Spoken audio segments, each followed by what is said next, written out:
we're still hungry. Nobody's complacent yet. You know, everybody wants the next state championship, and we're willing to work for it. No St. Ed's team's ever won 3 in a row.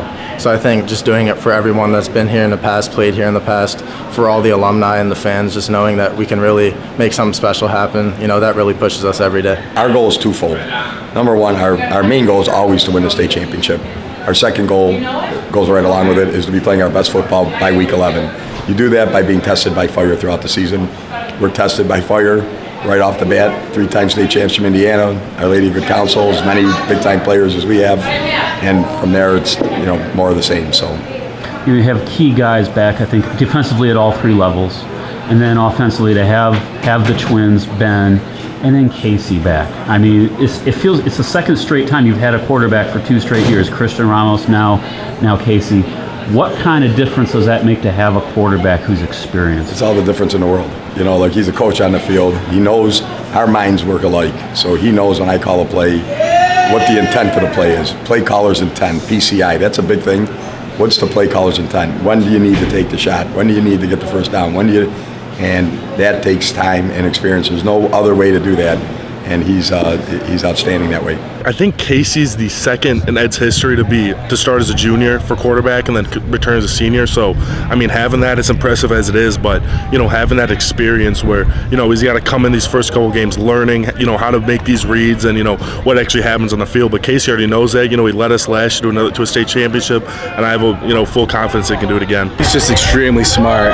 Like, his decision-making is just on point. I mean, he's one of the best, not only in Ohio, but, in the country, I believe. So he's a great leader. He's a natural leader, both vocal and by example. So Casey's our leader. So he's a quarterback.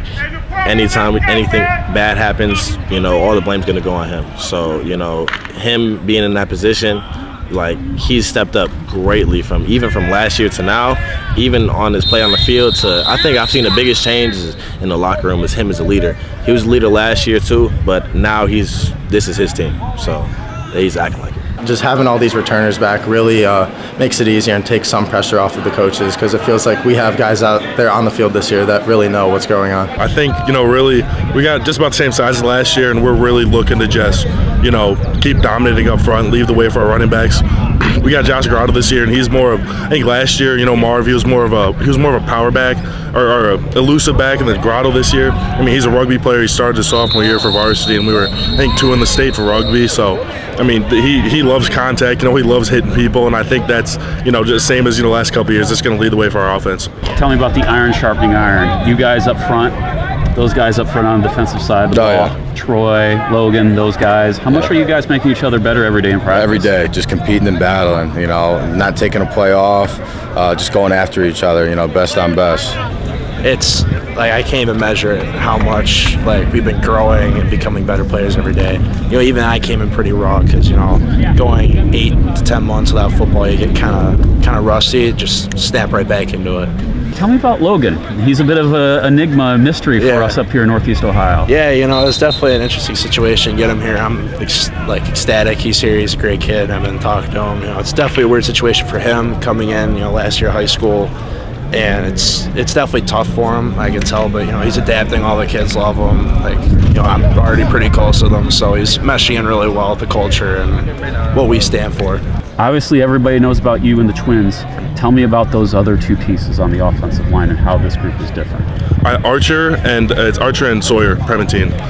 So Archer is Anderson's little brother, and just him watching those games last year, he already has he understands the offense really well already. He can make call-outs on the field that not most other players can't make.